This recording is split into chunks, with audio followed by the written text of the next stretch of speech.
Bible ని ఎలా చదవాలి, ఎలా చదివితే అర్థం అవుతుంది, 3 పాయింట్లో చెప్పేస్తాను. చివరి వరకు చూడండి. ఫస్ట్, బైబిల్ చదివే ముందు ప్రార్థన చేసుకోవాలి. అట్లీస్ట్ చిన్న ప్రార్థన. ప్రవ్వా, ఈ బైబిల్ రాసింది మీరే, నాకు బ్రెయిన్ ఇచ్చింది మీరే, ఈ బ్రెయిన్ కి బైబిల్ అర్థమయ్యేలా చేయాల్సింది కూడా మీరే.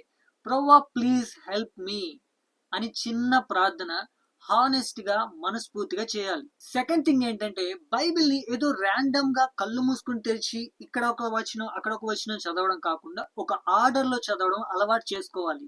అసలు బైబిల్లోని వచనాలు, అధ్యాయాలు అనేవి మన సౌకర్యం కోసం, రెఫరెన్స్ కోసం డివైడ్ చేశారు. కానీ మొట్టమొదటిగా బైబిల్ పారాగ్రాఫ్లుగా రాయబడ్డది. కాబట్టి మనం బైబిల్ చదువుదామని కూర్చున్నప్పుడు పారాగ్రాఫ్ మొత్తం చదివితే మనకి కాంటెక్స్ట్ అర్థమవుతుంది.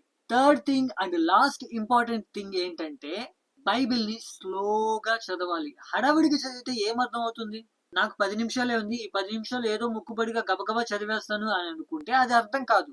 అర్థం కాకపోతే ఒక రకంగా నువ్వు ఆ 10 నిమిషాలు వేస్ట్ చేస్తున్నావే గానీ దేవుని దగ్గర మార్కులు అయితే కొట్టలేవు.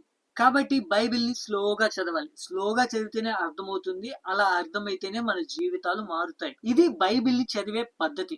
అలాగే చదివిన వాక్యాన్ని ధ్యానం చేయడానికి కూడా కొన్ని పద్ధతులు ఉన్నాయి. నేను పర్సనల్ గా ఒక మెథడ్ ని ఫాలో అవుతూ బైబిల్ ని మెడిటేట్ చేస్తాను. ఆ మెథడ్ గురించి నెక్స్ట్ వీడియోలో చెప్తాను. సో అప్పటి వరకు ఈ వీడియోని లైక్ చేయండి, షేర్ చేయండి. నెక్స్ట్ వీడియోస్ కోసం సబ్స్క్రైబ్ చేయండి, లేకపోతే ఫాలో చేయండి.